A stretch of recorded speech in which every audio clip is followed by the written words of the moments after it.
Of all the monotheistic religions in the world, Judaism is the oldest. It is the mother of Christianity and of Islam as well.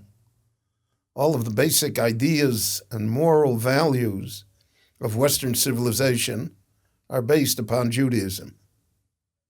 Judaism is unlike Christianity and Islam because it does not actively proselytize anyone. Judaism believes that all human beings have a share in the world to come. You don't have to be a Jew to get into heaven. Christianity puts a bar. You have to believe in Jesus. Islam says you have to believe in Muhammad. Judaism says basically you have to be a good person.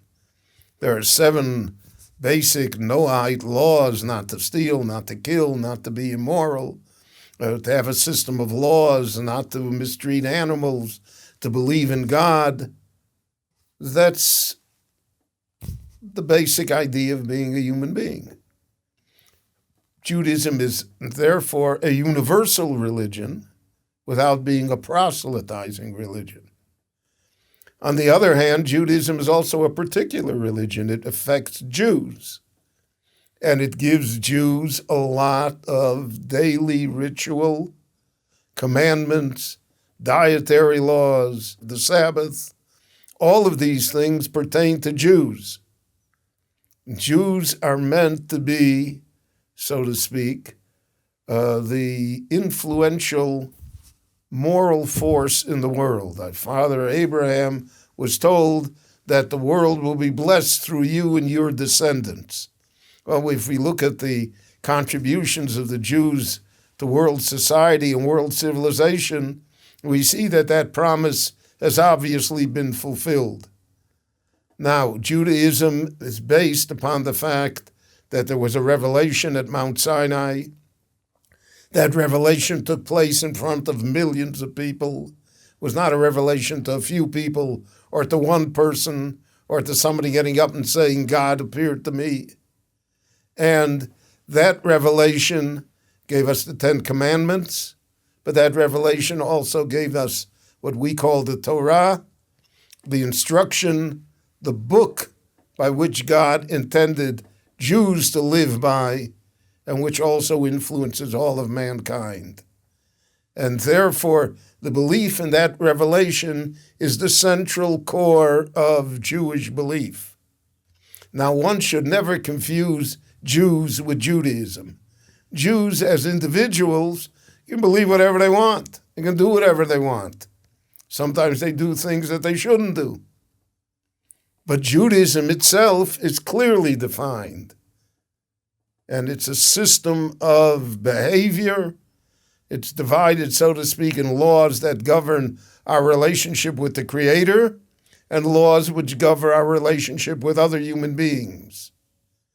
The Torah is a way of pleasantness, of kindness, of goodness, but it's also a practical Torah. It doesn't ask us to lie down and let people step over us.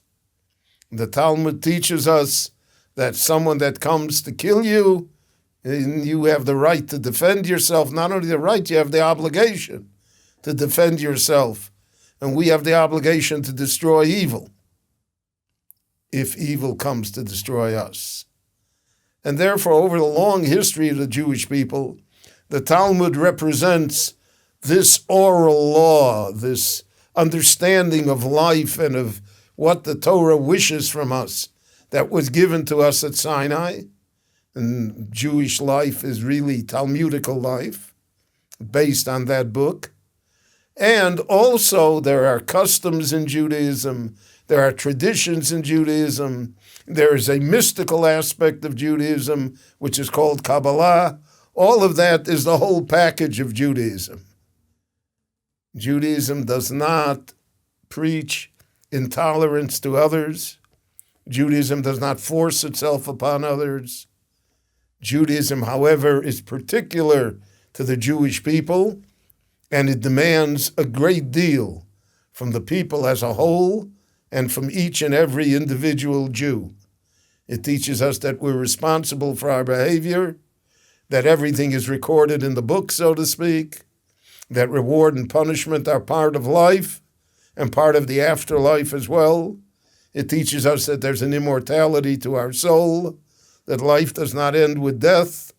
It teaches us that raising children, having a family, having descendants is itself the blessing that God wanted us to have, and that Jewish life and Jewish continuity is dependent upon the behavior of Jews in each and every generation.